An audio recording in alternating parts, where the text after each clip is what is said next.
All right, hello everybody.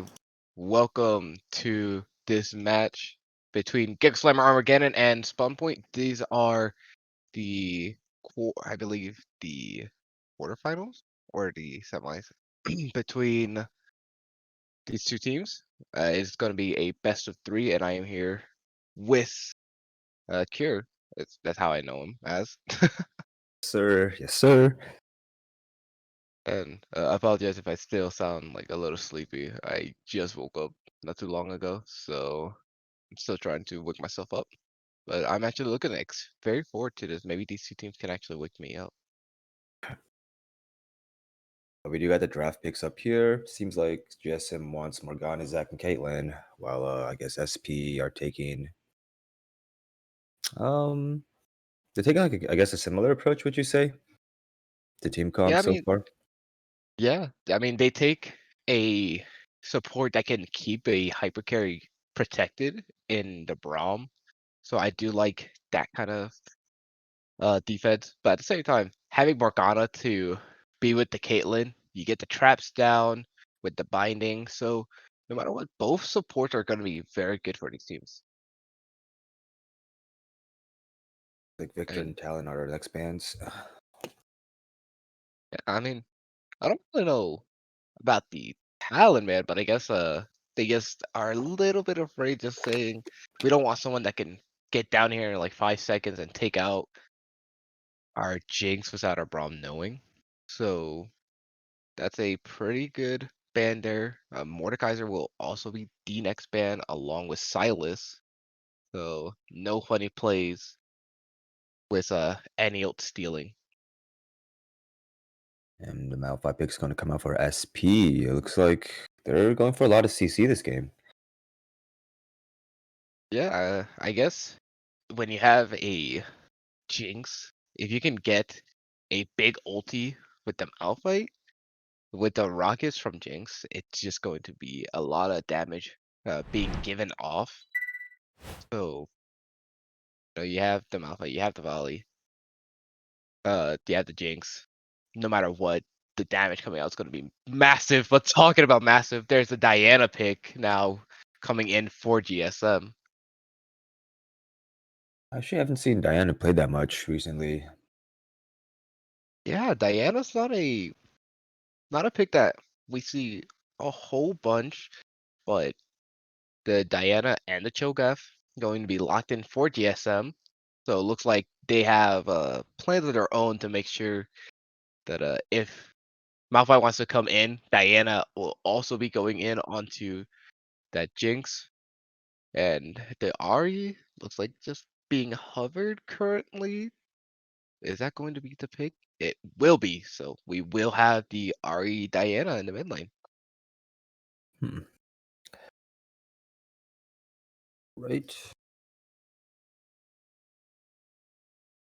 Is it now, actually? are we going This is a into? very interesting bot lane, dude.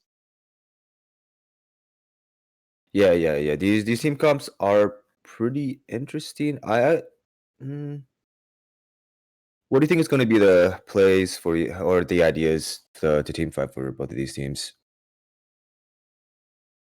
I believe for team fighting, no matter what, the main goal for both sides is going to be to keep that bot laner or to keep your ADC alive.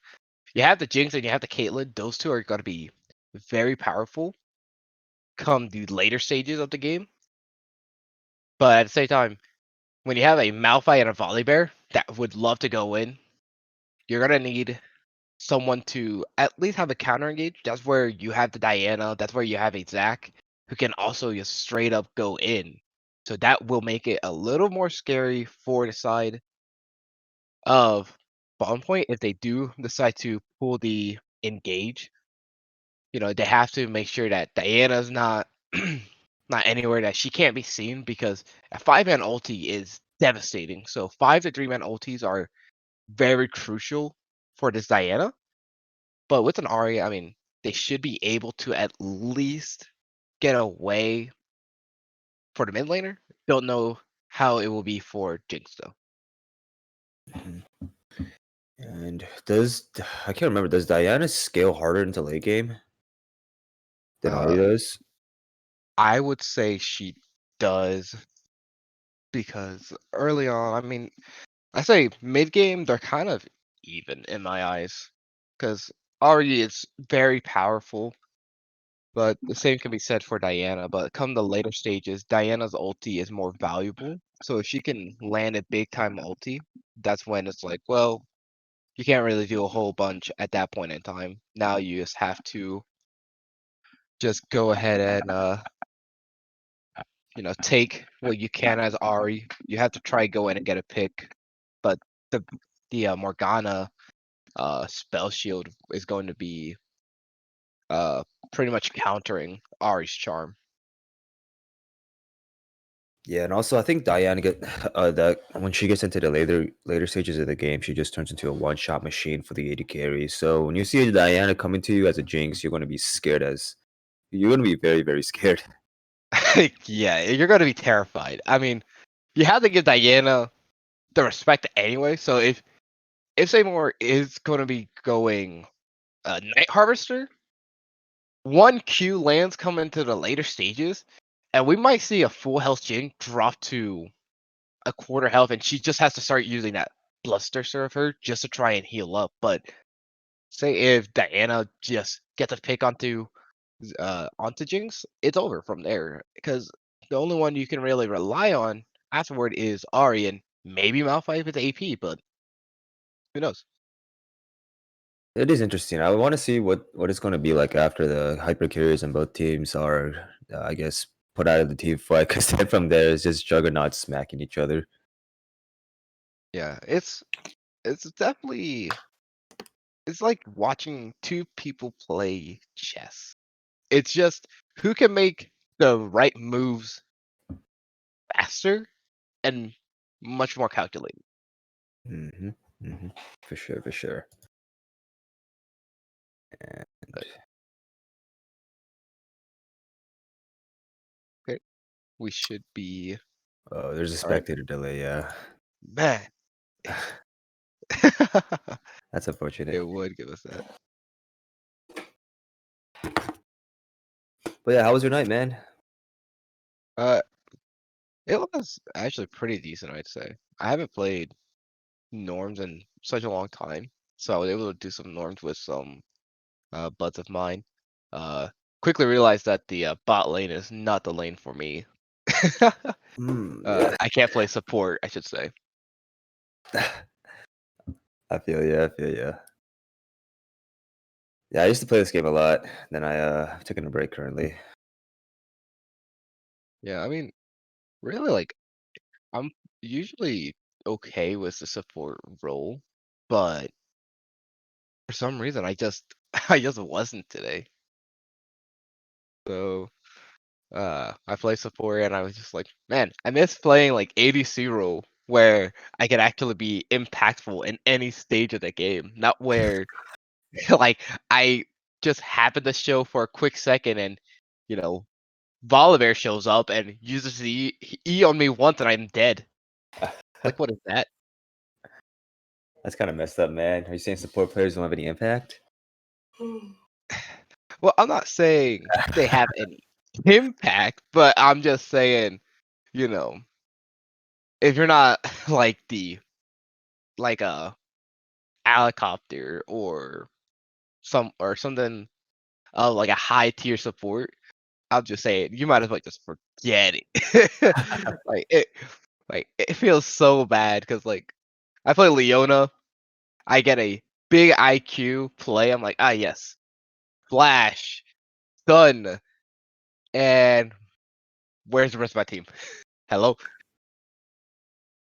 That is true. Uh, Leona just goes in, bro. Yeah, Leona's like, I guess CC them up no matter what. But I mean, how about yours? How was your night? My night, I stayed up too late and I probably shouldn't have. Other than You that, say, I'm feeling fine right now. Huh? or you staying up a little too late, getting hyped for this game? Yeah, that's what I was staying up for. And here we go. 25 seconds left before we get into the match. Any final words you have to say about the team comps or anything like that? the only thing I had to say is just best of luck to both these teams, and I'm looking forward to just what kind of impact is Beekeeper and Seymour gonna have in this matchup, and is Abagor going to be able to outlive the CC that can really come out from this team? Because their CC is way too much. That is a that is a good amount of CC, that's for sure. Personally, I don't like CC that much because I just like running it down and I hate stuns because that just stops me from gaining momentum. But it'll be interesting to see how this game is played out. Yes, sir. And here we are. We finally get to see the We get to see the match. champions, yes. And do you want to introduce the blue side for us? Yes, sir. On the blue side, we do have the Gecko Slammer Armageddon, and we are going to have GSM Levi's on the Cho'Gath in the top lane, Panthers as the Zac in the jungle. We have Seymour as the Diana in the mid lane, and we have Naked Beekeeper and Silver Spade as the uh, Caitlyn and Morgana in the bot lane. For the red side, we have SP, Rosebuds playing Malphite in the top lane, SP Pillars playing Volibear in the jungle, Abigor playing Ari in the mid lane, Ziv playing Jinx in the bot lane, along with her support Fearzing on Braum. I'm honestly looking very forward to this, and I cannot even see my own. Uh, I have put on timers, the active timers, and I can't even see it. Oh shoot! Oh no. Okay, No. here we go. I had to edit my minimap because my minimap's just covering it. Uh, Alrighty, here we go. Now I should be able to see everything. And and now I guess both sides are going for a pretty orthodox jungle clear. Starting off with the yeah, I mean, respective bot lane leashes. yeah, both sides are starting in the bot side jungle, so their jungle pathing will probably go straight up to the top lane. Don't know how Levi's gonna fare against the Malphite. Probably just gonna get poked down this entire time, but I'm honestly curious as to if the bot lane is, or if the junglers are going to do a just a simple clear into taking a small visit into the mid lane or bot lane, or just decide to go straight up to the uh, top side. And it looks like both of them will be opting for a full clear, maybe. Balder's already on Raptors, so that's a pretty fast clear already. Yeah, just able to uh, keep everything pretty locked down. But Panther's not too far behind. He's also making his way up to the Wolves. So after clearing out the Raptors, he'll be pretty much on the same pace as Pillars. Fear But Zing, that is not what you want to oh, happen. That is first blood going to Silver Spade as Naked Beekeeper. Well, as I guess Fear Zing walks into two traps and then just loses almost all of his HP bar. But it yeah, looks and like not only that, but he also ends up losing his flash and the heal as well from uh Ziv. So now he's gonna be down that heal, down that flash. And that is very, very bad for the support end. that is not the setback that you want, especially when you're playing up against a hyper carry who can just snowball on you easily. And but we have in this top side, Jason Levi's taking a quick battle it out. Ooh, nice bond coming out from the Morgana, hits SP pillars, and I believe Ari is coming down to Rome, so they better start. They better be a bit careful. Yeah. And you can see Beekeeper's just feeling confident, like he's not afraid.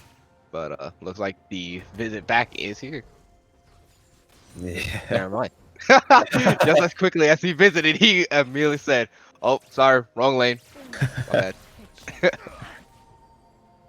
It's a little bit, it's a quick drive-by. Just show some dominance, put some pressure on this lane. Yeah, trying to help out his bot lane was alleviating some pressure, but it doesn't look like it really did a whole lot. They're still just playing with such confidence. Caitlyn is a disgusting AD carry to play against, especially her range, her traps, everything about her. The way that she has, like, if you try to engage on her, she has a way to disengage. Similarly with Morgana too, yeah. That's just such a disgusting duo to play against. Yes, really, Morgana, Caitlyn, Leona, Caitlyn, anyone who can CC is just so disgusting with Caitlyn, just because you get damage from them, and then you get the headshot with the trap, then you get extra damage, and probably another headshot coming out from the Caitlyn. So you just lose so much health before you even knew it.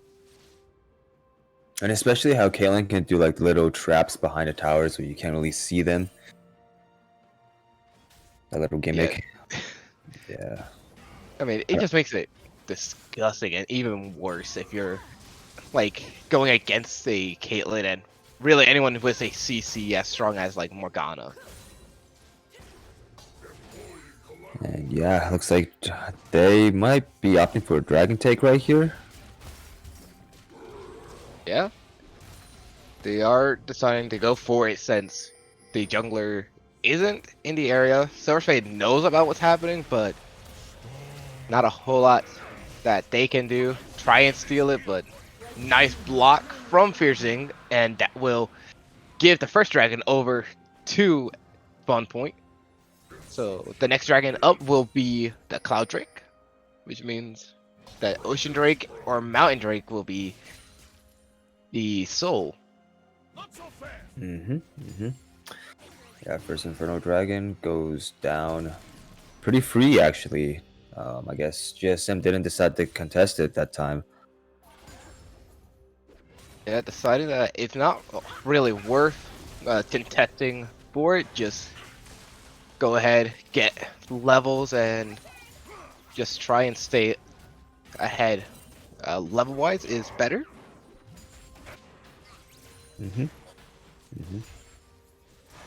Personally, I would have maybe had tried out his expert takedown a bit earlier because I would still. I mean, Inferno Dragon is a pretty nice dragon to have. It is, and No, but no, I keep guess going. uh, I guess really they were just deciding. Wow, it's pretty important to have. Just it's the first dragon is not like the end all be all. I guess second dragon is where they will full on fight. But I think it also was because of a back due to the bot lane being just a little later than what Spawn Point had. Since they backed early on, they were able to get back a lot faster, which meant a lot more control for the lane phase. And even with Diana ulti, because positioning was just not in their favor, they decided it was not the right call at that point in time.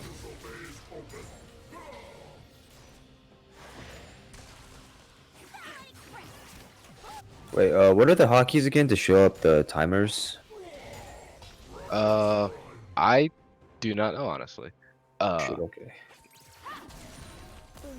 But I It's did. fine, it's fine. I just opened up the interface and then did objective timers. Oh, okay.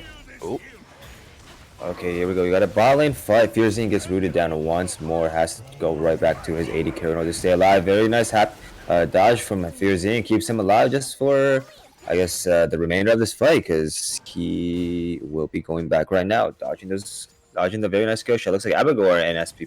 Abagor is not down here with the blue buff. Zach going in. Panthers missing the Q, unfortunately. Will not be able to follow up on that. And I guess that will be the fight of bot side. yeah, but they are able to get the Ari ultimate out, so she will not have that for this next fight up. So her Spirit Rush will be down for a minute and 30. So if they do want to get anything else, they can easily do it. And Speaking of that,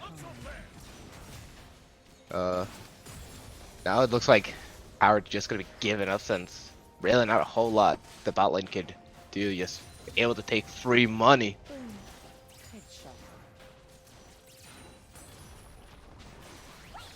Okay, here we go. Yeah, A lot of another free money too. another nice root coming out for Silver Spade. A little bit more damage.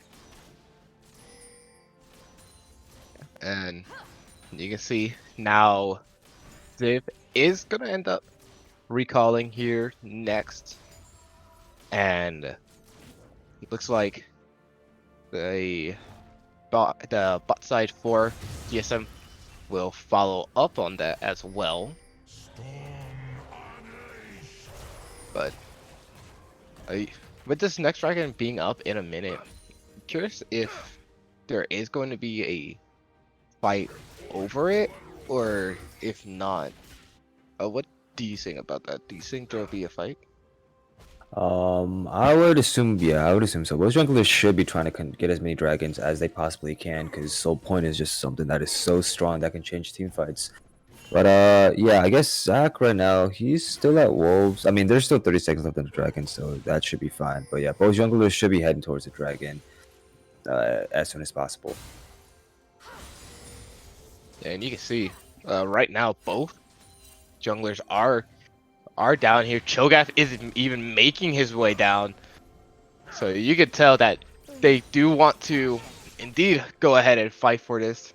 And with two smites on the side, and well, Beekeeper just 1v1ing the Jinx. Oh, here we go. Sim already going in. Fusing once again knocked up. Rosebud's going so deep. SP Pillars follows up on that engage. And GSM Levi is going to be charmed down here in the middle of nowhere. Manages to get a kill before he falls. And then now Ziv, oh my god, so low on health. Simmer's also going in. I guess he really wants that kill. And that kill will be his as they secure 2 more kills actually. Caitlin's finding one at Abagor. And Simmer finding one at Rosebuds.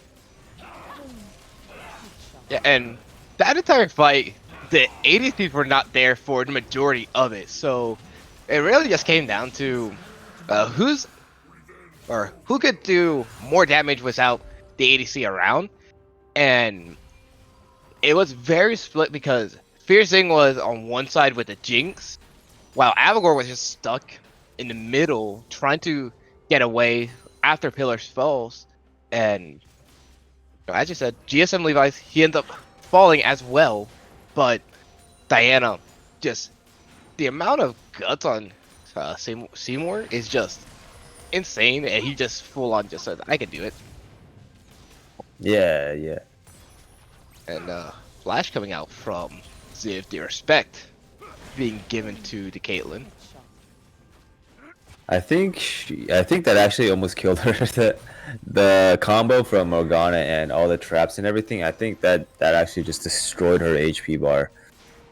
Yeah, So actually, she's kind of forced to flash there, I think. yeah, I think with Fiercing probably not being in the area quite yet, she probably just flashed. She just decided, if I'm caught in this trap, all it takes is a simple auto, and I'm more than likely dead. Let me not do that. Yes, and I guess the ult will come out for Naked Beekeeper too, but unfortunately, Fierzine will be the one that takes the full impact of it. Yeah, and it even makes Ziv use the heal. So now there's no heal, no flash for the ADC, while Beekeeper has both. So. And I believe Zach is making the. Oh, we're gonna have a nice fight here. Here we go, Panther jumping in. Fierzing dodging the bind, but unfortunately, the Zach is right in front of him. Let's bounce him all right back into his team. Seymour getting chommed up, a little bit of damage done to him, but that is a very nice pick from GSM. Yeah, and if you are the bot lane, that is not what you like to see. Your support ends up falling, but you know he did his job. He distracted everyone from the jungler. I mean, they do still have the Eye of the Herald, so they could put it down where they believe it would be most useful at, but I don't really know where that would be exactly. Looks like they're making their way top side, so top lane might be the lane that they want to drop it in. Here It we go, is Ab. potentially, yeah. Oh, Yeah, Rosebuds knocks up Levi's with his ultimate. GSM Levi's gets charmed, and there's not much he can do there as Rosebuds secures that kill for himself. And was Herald going to be dropped topside? And looks like might not be. yep, the Spirit Rush and the use of the Unstoppable Force is incredible. So that will be enough to take him down, but you can see Panthers immediately comes back and it's going to pick up a kill for his own. Yes, So nice pick that coming is. up from Panther. Yeah, that was him just punishing Rosebuds for sticking around when he didn't really have a whole lot of health either. So, SP Pillars, I wouldn't really say putting it down topside is the uh, best option. If anywhere, he might have to just drop it down mid lane and maybe give Abelgor some more money into his pockets. That is true. Also, having that mid tower very low on HP puts a ton of pressure mid lane, and if they want to group mid to just take that objective, they could probably do that. Yeah, and you can see he is making his way to the side jungle, so it is potentially going to be dropped down there to help maybe get some pressure, but now there's 2 turrets down for Gecko Slammer Armageddon, so even if there is like more pressure in the mid lane, they're not too afraid. And looks like we have a fight bot lane now. Silver Spade goes straight onto SP Pillars. Abegor, wow, that is a ton of damage coming up from Seymour. Abegor gets slain as Seymour is now on a killing spree. Silver Spade takes the gromp for himself. Does not let the junglers have his own very own jungle camps. Now Dragon is going to be up in 10 seconds. We might have another fight here. Cho'Gath is already making his way down here, even though he has TP. And that will be the fight, question mark? They're not going to fight for it. They're just going to go ahead, give up this first Drake, which is not the worst. However, you don't want to let a Cho'Gath get all of those mountain dragons. That is just disgusting to try and deal with come later stages.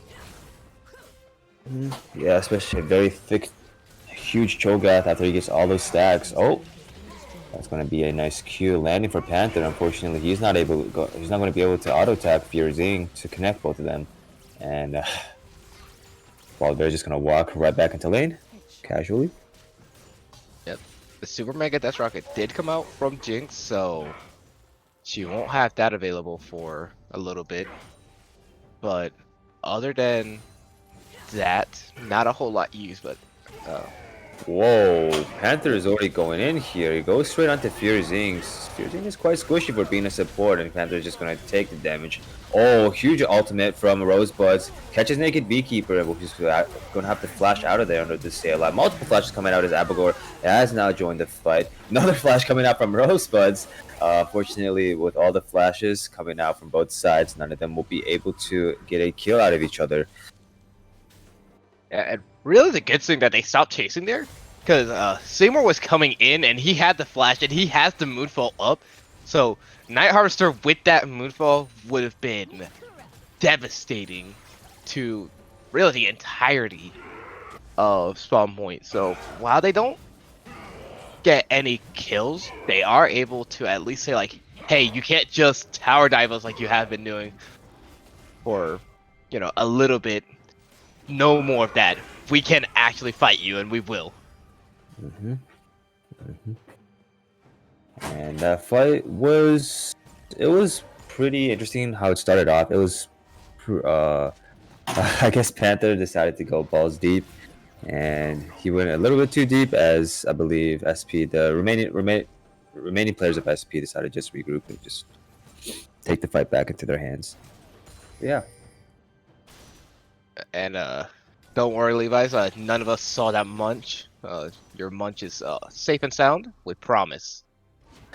And look at all the pink wards SP has. No, GSM has. Holy crap. Yeah, their vision control is insane. They have vision all over this the entirety of the river, so they want to make sure that they have as much control as possible for Dragon. And you can just tell, like, no matter where they are. Oh, Yeah, that was a really close death rocket coming out from Jinx, almost stealing the hit Rift Herald for his team. if that was just a second later, that would have been the perfect steal, and that's what anyone who plays Jinx wishes for. But it said doesn't happen, and instead their Arya's gonna go ahead and take this second tower for themselves. And Panther dishing out some damage, checking Rosebud for a tiny bit up there. But this is not going to be beneficial for GSM if they decide to stay. They should probably be trying to make rotations here, because right now this is a little bit scary if they get engaged on and caught out. But the scary thing is happening topside as Rosebuds has to ult out of there in order to stay alive. His team regrouping with him. Now looks like we might have another fight coming here. Fierzine gets rooted down once again. And the Diana Q connects with two players. And she goes in. That's a huge 3-man stun double kill for Diana as she goes straight in. Very nice kill from Naked Beekeeper also. But that is 3 players down for SP going out of this fight. And that moonfall was perfect. 3-man ultimate coming out from Seymour. He's able to take down 2 of them while Naked Beekeeper takes out the next one, and that should even beat the Baron for them as well. That fight overall was very nice. Good rotations coming out from SP to try to defend, help out Rosebuds, but unfortunately their team is too squishy, and I believe GSM has a pretty big lead now. Yeah, 10k gold lead on them. Do you think there's any way for them to come back into this game, SP? I believe there is. Now, it mainly has to do with getting your Jinx fed and up into this match, because the mid lane, I feel like Diana's already at her point where she can do what any assassin is meant to do, and that's just take out anyone from this map. While, you know, if you have your Jinx fed. GSM Levi's coming in from the backside. He's one thick boy right now. Huge shield, and he's just still taking up that damage from SP. And I guess he just scares him off. Abelor is actually going to fall from that fight. Yeah, Abelor was actually away from the rest of his team, so he had no idea, and I had no idea. I thought Levi was actually Volibear there, and so I took a closer look, and turns out that this big boy is not Volibear at all. He's actually on the other team. God, he's so big. What the heck? He's massive. He has that frozen gauntlet, so here deep. Yeah, frozen gauntlet. So he's just staying up in their faces, just like, hey, I can eat. I have my Gargoyle Stone Plate. No matter what, I stay big. I stay fed. That's a thick ball. That's one thick ball. GSM will be making their rotations down towards bot side to maybe take this turret too. They do have. Wait, they got. Oh yeah, they did get Baron. Yep, they got the Baron. They got the second Mountain Dragon as well. And really, if they wanted to, they could just full on go for an end here. And I don't think that Spawn Point really would have the power to try and do anything to stop them. Yeah, they're just playing rotations right now with the Baron empowered minions. That one cannon minions by himself, but he's still doing damage to the turret. Oh, now he's gone. Oh, but Rosebuds is going to be the first one to engage here. Multiple people jumping into the team fight. Now we have Naked Beekeeper. He's going to be in the middle of it. He's going to fall down. Oh my god, huge damage coming out from Seymour right back at SP. Double kill for Zach, actually, as he takes both of those kills. Seymour's going to take a few tower shots, and now GSM Levi flashing out to Epigore. Silver Spades, Flash Spines almost lands, but I believe even though it didn't land, Epigore is still slow from GSM Levi's. GSM Levi's is taking a ton of tower damage, and wow, the fadeaway shot from Silver Spade will be taking that fight and the game for their team. Well, I believe there was a way. There was not.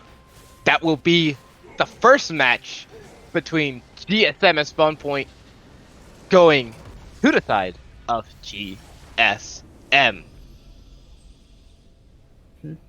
Very nice first game coming from both sides. Unfortunately, early game, I believe SP fell off just a tiny bit, and that's kind of. And then GSM took that lead and just kind of snowballed with it. Yeah, I mean, that's just the power that.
All right. Hello, and welcome back to the second match between Spawn Point and GSM. Really, we're just going to be straight into the pick band phase. First bands coming out: Bard, Kiana, Viego. Interesting band, really, to see here. Mm-hmm. Yeah, Barden Viego, Kiana. I guess they do not. I mean, Bard is pretty strong by himself as a champion. Being able to dish out CC, also heal, especially his ultimate is great for catching anybody who's off position. Yeah, and you can see Spawn Point did not appreciate the Morgana from last game, so they will go ahead take that away. But so will GSM as they take away Lulu and Tristana. So the two Yordles of the bot lane will be taken away as well. Looks like the first pick is going to go towards Jinx once again. SP just wants Jinx as their main component of their team comp, it seems like. Yeah, when you have a strong ADC like the Jinx, uh, really you have to kind of. I always feel like you kind of have to play towards her, and you know you can let her scale up, but if you let her fall behind, then it immediately becomes an issue because you have to try and find a way to get Jinx back into the match, but she needs a few kills to really get up and going. But uh, you know, a good way to make sure that Jinx doesn't get up and going is to keep her hooked. So the Thresh is going to be that pick along with the Cho'Gath. Looks like going back towards Levi's. God hands. Let's see how this thresh will be played, and let's see if he can hit all the hooks that he wants to. And Silas, along with Malphite, will be SP's pick. Picks. Yeah, Uh, I think they liked what they saw with the Malphite, and really, I liked what I saw as well. The Malphite was very good, honestly. I mean, that's a good pick, and Silas is also a very good pick, very good counter to anyone, as he can just steal an ulti, and he says like, if you choose Diana again, just know I will also have that Diana ulti. And similarly, Cho'Gath and Zach will be picked for GSM once again. And I believe Zach and Cho'Gath are both really nice engagers and also peelers, as Cho'Gath can do pretty much do everything as a tank. Yeah, I mean, you got Cho'Gath, he can munch, he can smite, he can really do anything you want. So he's very good, especially with a Zac. So no matter what, you should be able to keep the chain CC.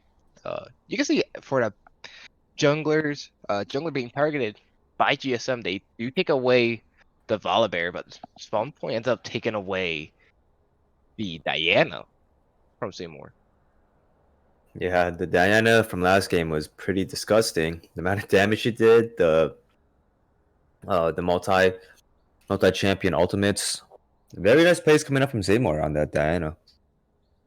Yeah, 6-0-6 at the end of the game. He was a menace in the entirety of it, as he was just able to really just one shot anyone who stepped up to him. Nunu, Caitlyn being the last band, so the ADC being just targeted once by Spawn Point. So do you want to see who exactly they choose? Won't be surprised by.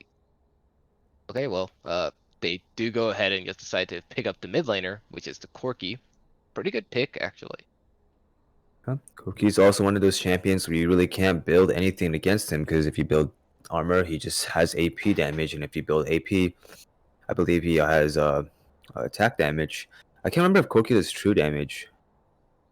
Um, I do not remember that one exactly, but I know with Corky's passive, his AD is basically switched into AP damage as well.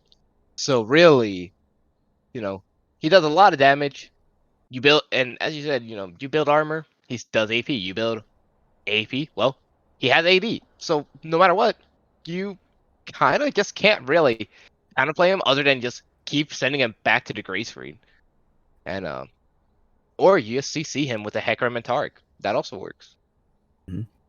Yeah, Koki late game also is really disgusting. His rockets go from tickling to absolutely obliterating HP bars.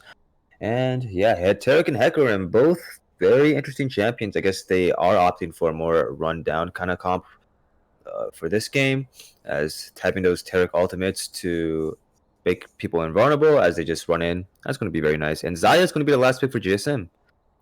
Any thoughts on Zaya as a pick? I do like this pick. The Zaya Thresh it's not something that you'll see a whole lot. Usually people try to pair the Zaya up with like a Rakan, but I don't have any bad things about this. Thresh is such a reliable pick as he hooks, he goes in, he flays. He's everything that you want with someone like Desire. So very nice to have someone who can lock him down, and then you have Zaya to also lock him down. So I do like these actually a lot. Similarly to Jinx too, Zaya does does do a lot of damage towards the late game with all the feathers being thrown around and having also a lot more CC too. Yeah, their team comp once again for JSM has a ton of CC. Similarly with SP, I guess they both teams just like having a lot of CC as a part of their team comps. Yeah, you can never go wrong with CC locking people.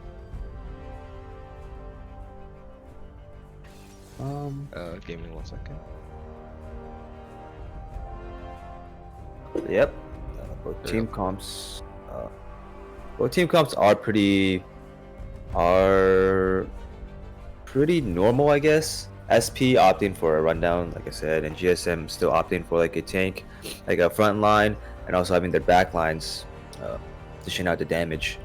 So it'll be interesting to see if GSM, their frontliners, can stop the onslaught from SP during these team fights, or if GSM's hyper carries can pull through and just absolutely destroy everybody on SP with the amount of damage that they can produce. Yeah, do you have any thoughts on these team comps? Well, it depends for me, honestly. You have the Silas, and you pick up the Silas as a kind of like a counter pick to someone who can do like a massive lock. However, Silas now kind of just forced to take 3 ultis, which aren't really all that beneficial to him other than say Cho'Gath. Silas can now take the ultimate from Corki, but it's straight lines from a rocket. People can easily dodge that.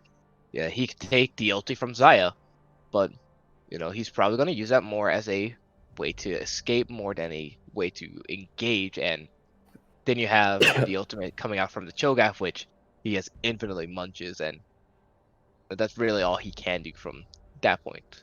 So, the Silas for me now is kind of a head scratcher, but I'm not saying it's a terrible pick just because Silas, he still does a lot of damage no matter what.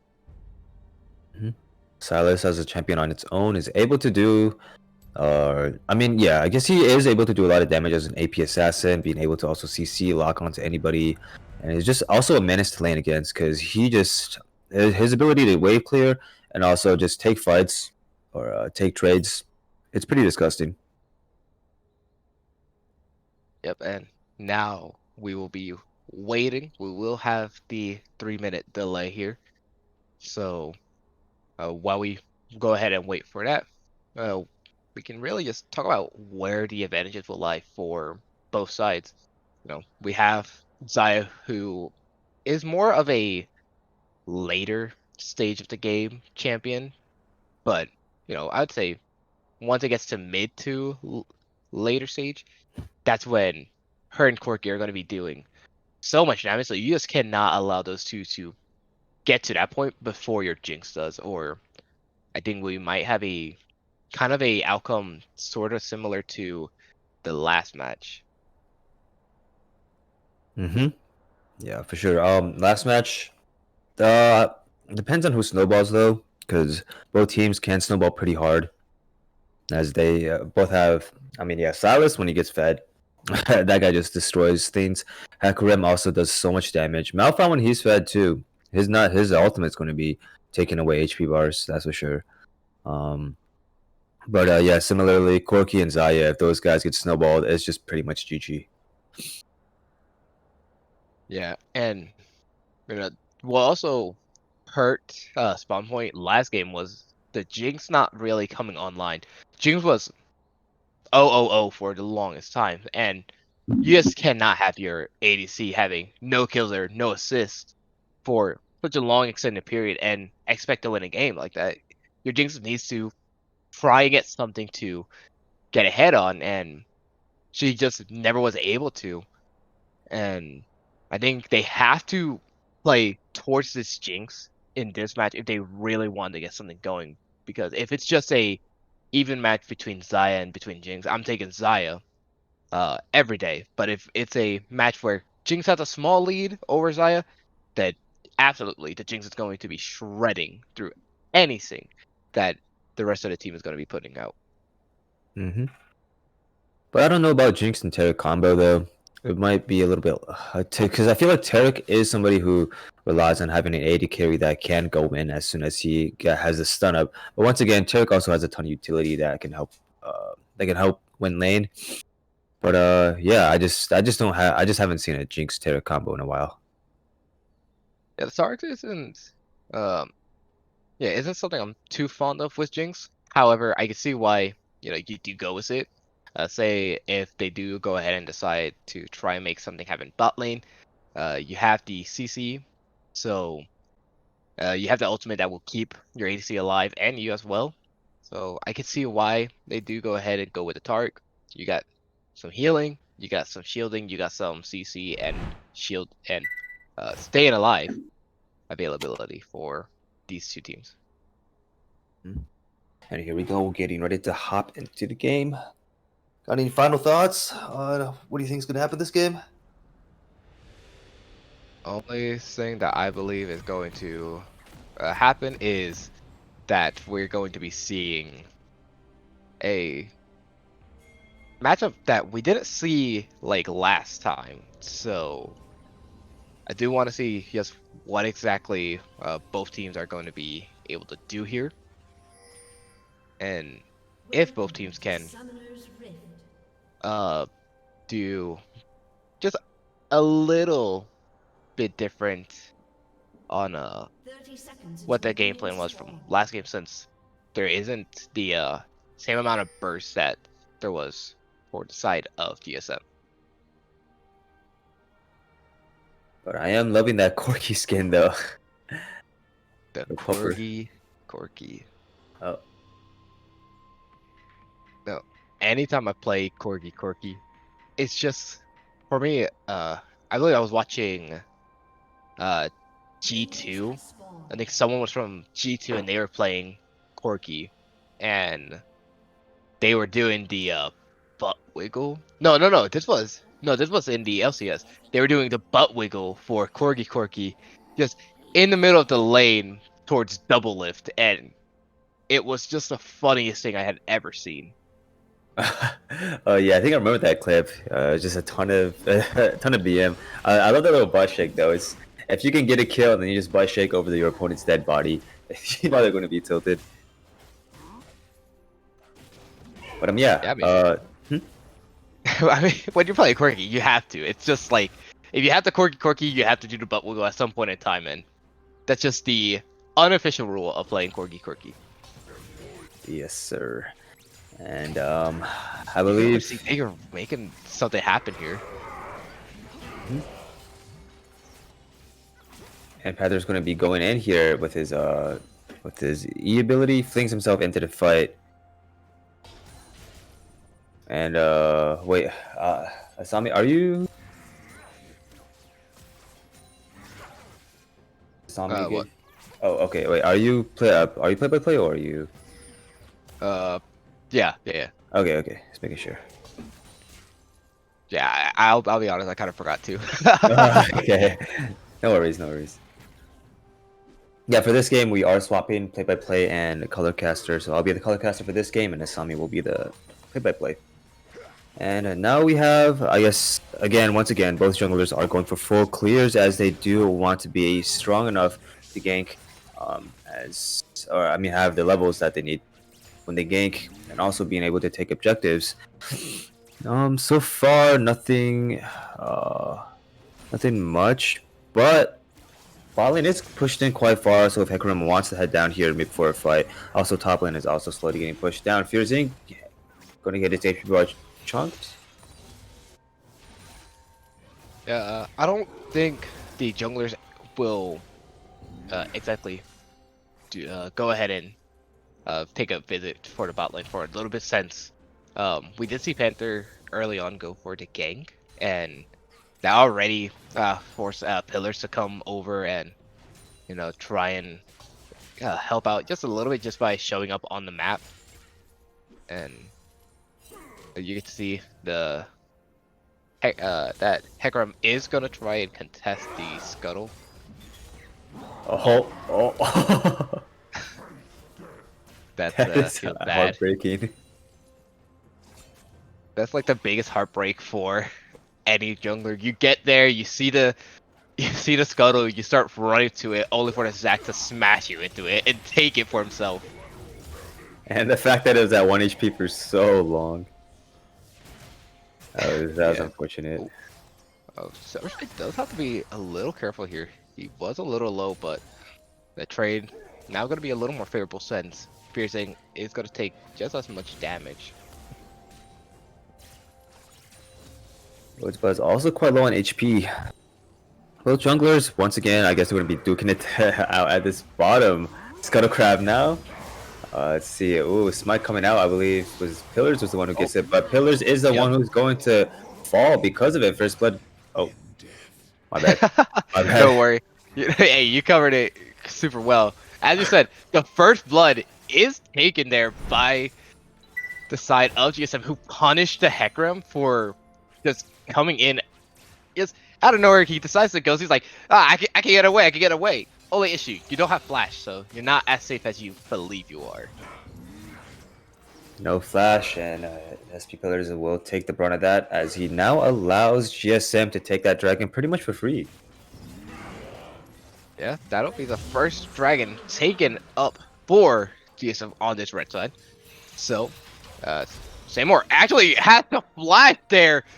Oh my goodness, almost taken out by Abagor, but he is going to be able to force this Corki to head back, and with no teleport, he is going to even be able to crash his wave into the tower. So now Corki's going to lose some CS and even be down against Seymour, or against Abagor. And Ballin is also once again pushed in very far. Naked Beekeeper does have that blue buff, so that allows her to clear the waves as pretty much as she wants. But she has to be careful though. I mean, Hecarim looks to be going towards this top side, and here we go. Oh, the double flash coming out from the top side. So Rosebud, not realizing that Levi's was actually much closer to level 6 than he was. But now here comes Abagor, so there could be some mischievous plays coming out onto Levi's here if he's not careful. And last plan, unfortunately, Pillars will be the one staying back as Abagor is the person who jumps across. Corgi is pushing down his lane though, so I believe Hecarim has to go and maybe try to contest this. Contest is what he will do. And he's able to stop him, and you can see they're actually going to go ahead and trade the matchups here, as I guess the matchups just were not favorable. Abagor obviously was able to deal with Seymour very easily, but Malphite just not able to deal with Levi as much.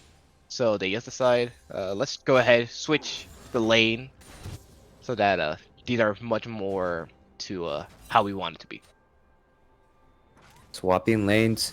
Yeah, it's a pretty smart idea. As Silas now has a better laning versus GSM at Levi's. Zach is coming towards this mid lane though. But Not much is going to happen there. GSM Levi's very low on HP. I mean mana. yeah, very low on the mana, and his feast is going to be down for another minute, so he won't have to worry about that. And he could also go ahead and recall and then back end. Oh, there's the Here we go. ultimate coming out from Pillars, but he's going to get rooted up. They do go ahead, get Fear Zing with the hook, so they're able to at least stop that gank, so that gank will not have anything meaningful really happen, as it'll actually be the Pillars being forced to back away with the Onslaught of Shadow. Really kind of missing out, as Silver Spade timed the flash hitch perfect. Very nice plays coming out from. That was a nice gang from SC Pillars, but unfortunately the onslaught of the shadows didn't connect as he wanted to. So that team fight will be going towards. I guess GSM does sort of benefit off of it, because that is time wasted or that is time from the jungler that cannot be brought back. And now this is kind of a weird situation, as both teams still relatively similar on gold with each other, but I believe GSM does have that extra dragon, and Zach once again coming towards his bot side, looking to dive maybe. Yeah, they could make the dive happen, as there is a lot for it, and they are gonna go ahead and try to do it. Panther is in a very weird spot, but thankfully the Lantern is gonna keep him safe, so not like they lose a whole lot. Only thing that is lost is just a little bit of health, and they are just gonna go ahead, take the reset, and then come back so that they are fully prepared for the dragon. The Ocean Dragon will be up in 30 seconds, so making sure to get back, get those items reset for this next drag fight. Top laners, Rosebuds. Oh, You can see Levi's is trying his best to rail the position very well here, and he is doing a lot. He's even forcing a whole bunch of time to be used there, so that is going to be the dragon actually free to be used, and they know exactly where Fiercing is, so they're going to go straight onto him. And Fiercing gonna have the Guardian proc, but instead he's gonna have to try and do a whole lot more, but looks like Malphite with the Unstoppable Force is going to actually make Seymour have to play a little careful, because if not, that is an ultimate being put right on them. But as that should be the dragon easily taken there. It's actually stolen with the Super Mega Death Rocket, so that is a perfect ultimate. He's able to get that one perfect, but Fiercing is going to go down this time, so it's not like the attempt will be without any casualties. Fiercing will go down, but that will be the Ocean Drake taken for the Jinx and for Spawn Point. Yeah. So I thought actually it was gonna go for. I thought, oh shoot, okay, we got another fight topside. Just a little bit of smacking with the chains that Avogor has, you know, as top laners do. Yeah, but for that drag fight, I actually thought it was just looking for the side of GSM until that Super Mega Death Rocket came in and just sent Panther pretty much back to the fountain. There was a really nice hook coming up from Silver Spade though. He hooked onto the Heck Room, so he couldn't get into the Dragon Pit. So I thought, okay, this dragon's for sure going to go towards the side of GSM. But that once again, that Death Rocket was super clutch from Ziv, and now gold lead is only 1K. Yeah, but I do want to actually take a look just how much gold is where the J. Oh, well, never mind. There's more fighting going on, as the Rosebud is forced to try and get away, but he is going to go down to the Ignite, so that'll be one kill for Seymour, but that will be another kill going into Abogor's pocket as well. So now the Silas will be 2-0, but more importantly, Fearsing in a rough spot once again, and he's just being windowed down, and he's gonna be taken out by Naked Beekeeper. And now both junglers are bot side, and both junglers know exactly what they want. That is some more blood. SP Pillars being forced to back away, and that should actually be the bot tower being taken for them as well. Uh, uh, and as someone from chat said, imagine wanting Dragon in 2021. Just couldn't be us, dude. That's never that. And Panther fights away the red buff, but now there's another fight. But Panther easily taking the lantern to safety. The safety, he will be taking it. That is a very nice fight for GSM, allowing it. I think they got 2 kills out of that, I believe. While SP got 1 kill, gold lead is now oh wow, the gold lead is now 3k up. Okay, I can't count. Yeah, very nice plays coming out from GSM once again, being able to secure a lead and just push forward into the game. Now, I believe most of the gold is on Desire, and for the side of SP, it's for Silas. Silas does have a little bit lower CS than the Corki, but once again, the 2 kills should be enough to make up for that deficit. Now, first turret has also gone down. Yep, I just said most of the gold is on Desire, who overall has had 5,600 gold in her pocket, while the next one closest would be the Silas, who is around 4,900 gold. So those two are the main leaders, while we have the Corki following right after, which is then followed by both junglers. But the Xayah is starting to become a little fearsome, and again, Jinx is 0-0-0, and this is not what you want to see from your ADC, who's a hyper carry like Jinx is. Yeah, Jinx is known for doing tons of damage, as she can just snowball off of kills, off of gold leads, off of just pretty much anything. But that is not what's happening in this game so far. I believe SP needs to just activate that Jinx to get more into this game, and just try to take back this game. Oh, The hook did connect, but they don't go with it, so not a whole bunch there. You can see Avalor still just trading with some. Fearsing once again is grabbed and is going to be forced to use that ultimate. He's going to stay alive. There's the onslaught of shadows. They're going straight onto Naked Beekeeper, who's going to try and get away. He will get away, but it's still going to be taken out. That's the shutdown going into the pockets of the Malphite. But now there's a double kill for the Corki. Here comes the Avagor. You hit that teleport, so they're trying to get more, but they will not be able to. That'll be 2 for 1, and that'll be a double kill for Seymour. very nice play coming out from Seymour. He was able to clean up the fight as both Hecarim and I believe Rosebud was walking towards Xayah. Oh, Silver Spade is in a very interesting situation, but he'll be okay. They do know exactly where Panther is, so if Panther does decide to try and do something, he has to be careful. Instead, he's gonna flee the scene just like that. He'll allow the Cloud Dragon to be taken away, and as someone in chat said, where did this massive Silas come from? He's just been taking the ultimate from Levi just over and over again, just like, I need to make myself as tanky as possible to hold my beer. I'm gonna be bigger than you. yeah, that is a Chad.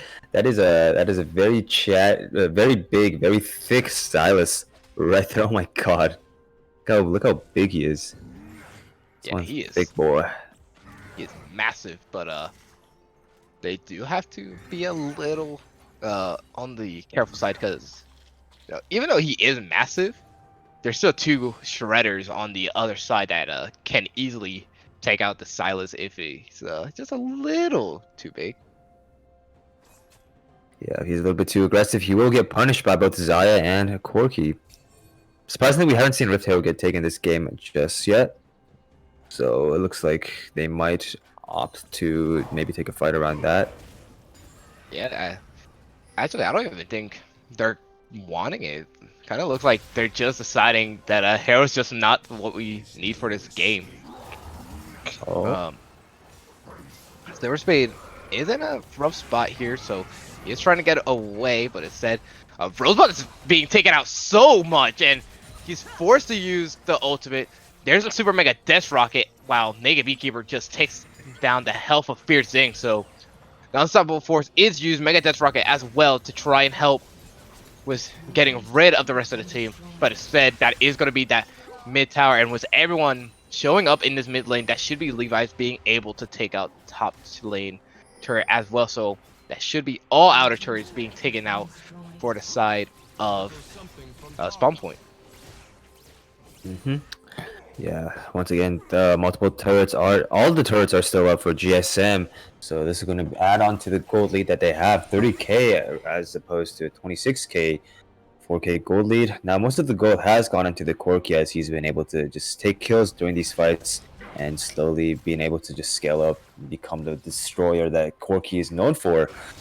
But yeah, it looks like Rift Herald will finally be taken for the first time of this game. 4 players are up there, and they want to secure this Rift Herald. They might be looking to probably push it down mid lane or something. Maybe put some more pressure towards mid lane. But once again, we'll see what happens. And I believe we're slowly moving towards the mid game now. As everybody on GSM has their first item complete. Unfortunately for SP, the Tarek and Malphite do not have their first items complete just yet. Yeah, Malphite is quite low on CS2, 97 compared to Cho'Gath's 139. Yeah, Do you have any? and the Tark, he doesn't even have the support item finished quite yet. His buckler still needs around 187 to be officially completed. So he's still waiting on that to be done. While if you're looking at the ADC, uh, we saw Civ just finished up on Kraken Slayer, while we see Nega Beekeeper. He's almost got his next item up and ready. So we can see just how different these sides are. While one team was playing more towards the Silas and the top side, the other team was playing more towards the bot side, and really, honestly, I think playing more towards the Jinx would have been much more ideal, because a hyperfed Jinx, I think, is more worth than a hyperfed Silas. Yeah, but Jinx does have a lot of CS compared to Zaya, so I believe that is looking good for the Jinx. She has been taking that time to farm if she's not getting kills, so the gold between both of the players should be pretty even. But we do see some action, I believe, just some vision battle between Thresh and Tarek here. Once again, GSM is doing a very good job keeping vision on parts of the map, as they pretty much have vision control of almost all of bot side for in SP's jungle. There are still like 4 players just roaming around in this river area. It's kind of interesting. You can see Rosebud's once again getting the work from the Cho'Gath, but here comes the teleport into the mid lane, so this is going to be a team fight, and they are going to be fighting over this Cloud Dragon. But we do have to see where exactly everyone's ulti is going to be. There's the Herald being used. They're going straight on the Panther. So, and well, Abgor is being taken out of the fight quite quickly. Panthers is going to be able to stay alive. Rosebud able to get the Unstoppable Force, but that is 3 members now. That's 4. Now, Abgor trying to get back in, but he's the last member standing. And you're going to be able to get the munch off, but that's all you can do. That is a triple kill for the Corki, and that is the ace. And it looks like instead of going for the Dragon, they are going straight for the Baron. That's a very, very nice team fight for GSM, as Abigor, they took advantage of Abigor going in by himself. I believe SP also had a very nice combo into Panther. Unfortunately, they were not able to secure him as he onslaughted the shadows in there and tried to knock Panther back into the fight. So Panther did a really good job of staying alive there. Also, Seymour, very, very nice cleanup. Once again, being able to do that damage as Corki and slowly slowly snowballing into a monster. Corki's just going to be able to do so much damage going into this late game. Now he has 6 kills, 0 deaths, and 3 assists with a 650 gold bounty. Dragon hasn't been taken yet, but it looks like SP still want to try and contest for this. And this might not be the best play for SP, but I believe they're going to try.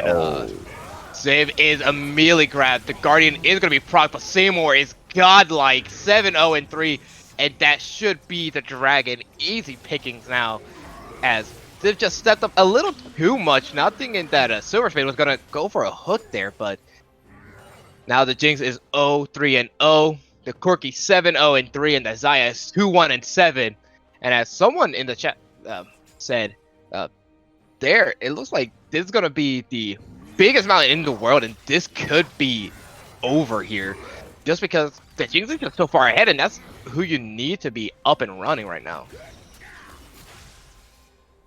Now with these Baron-powered minions, they can finally just push down at mid lane. Cho'Gath working his bot side as we speak.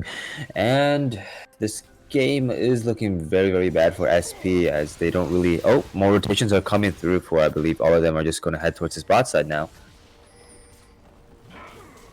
Yep, I mean, go ahead, take the towers that you can get.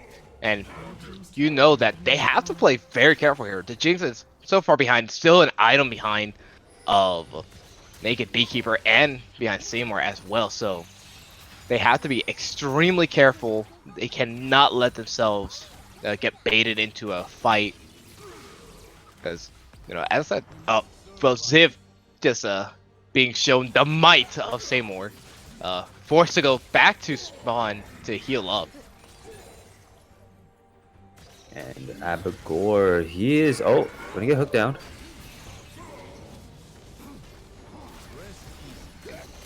This is a tough mountain to climb up. Abagor just getting poked down even more. Panther just stretching real quick. He's getting a nice stretch before he gets ready for this next fight. Might be sore when he comes out of it. I think he looks, I think he's pretty happy. Like, he's not even afraid of the Jinx. There's not any kind of main armor item other than that gauntlet that he has on him.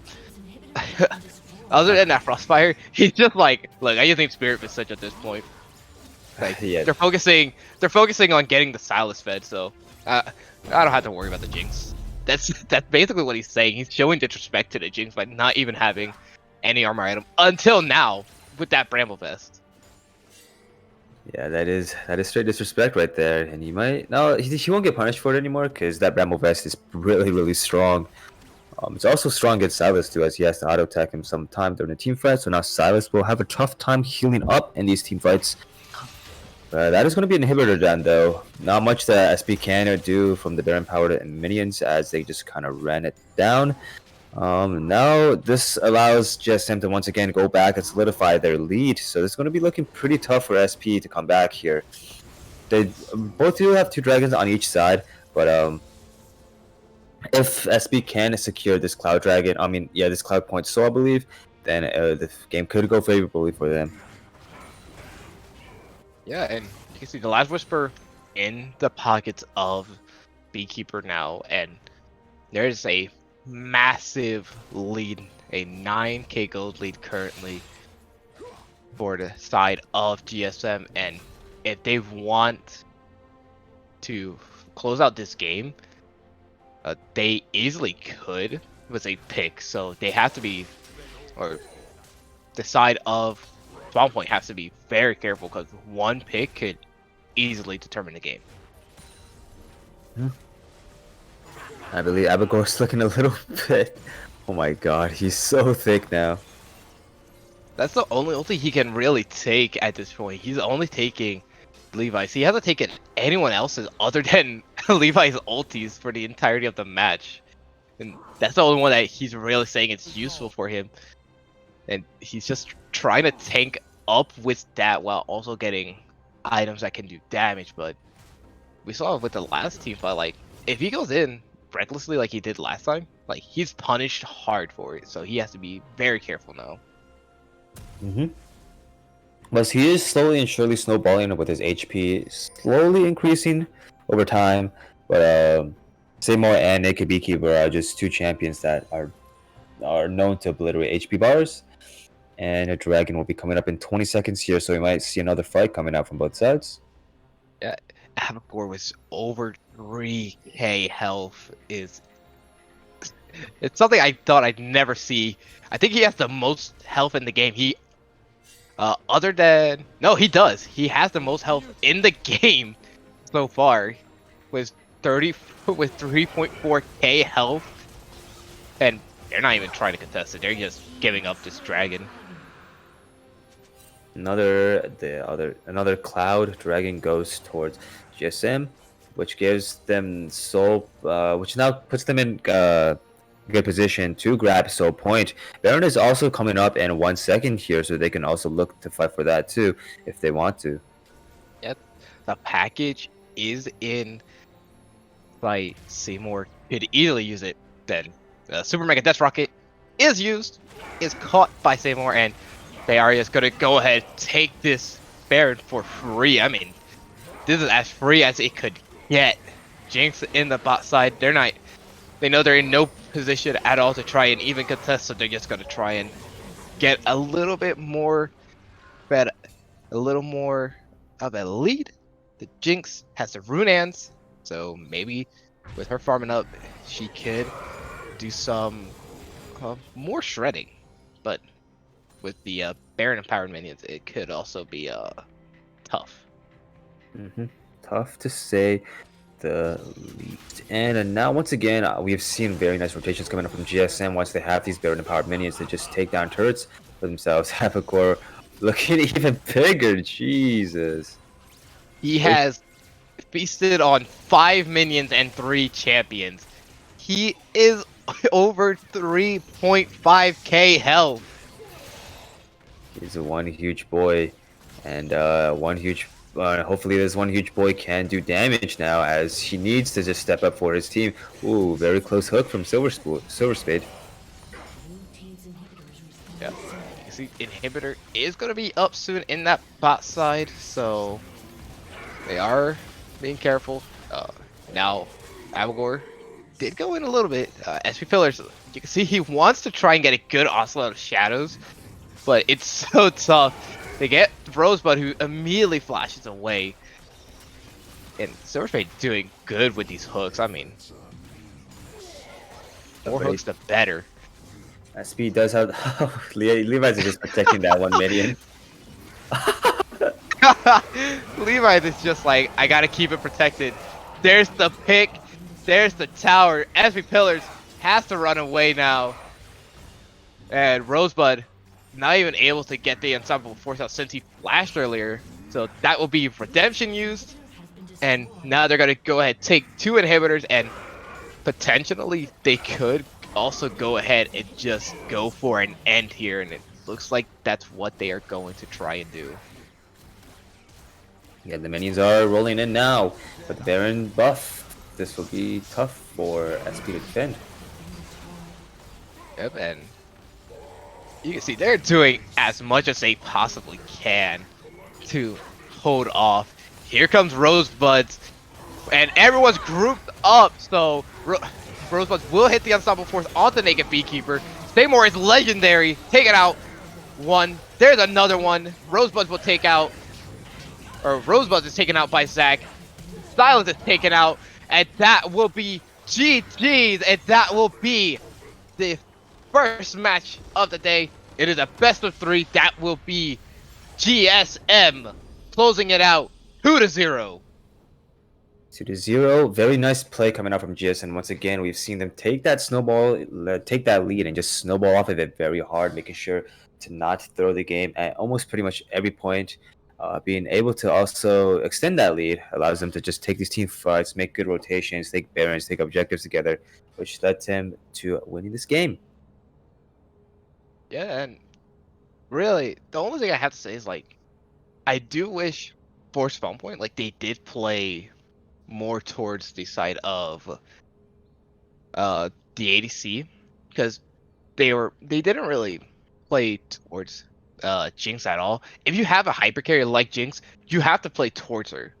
Like, you have to play towards these like super hard carries, like a Jinx, like a Zai or something like that. But the minute you let Jinx just fall behind where she's 0-0 at 15 minutes, it's kind of like a, well, you've kind of given the reins over to the other team who have a fed AD carry, who have a fed mid laner.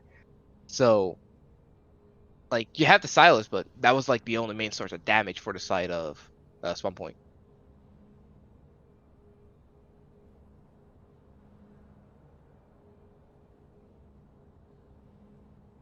Uh, okay.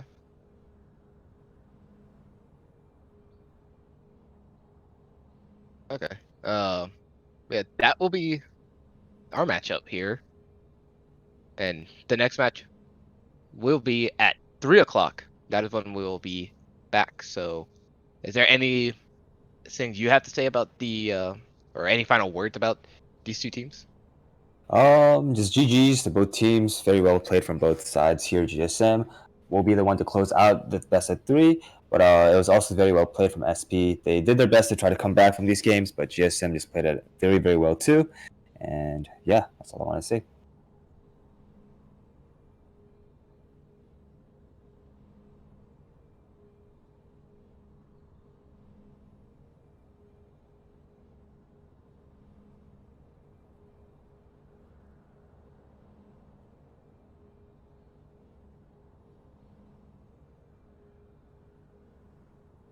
Okay, this was the GOAT semis, and the next matchup here will be the plat semis, and it'll be between EPG and AOECC. So tune in then for the next matchup of the day. And it's been fun casting with my buddy here, Cure. And we will all see you then.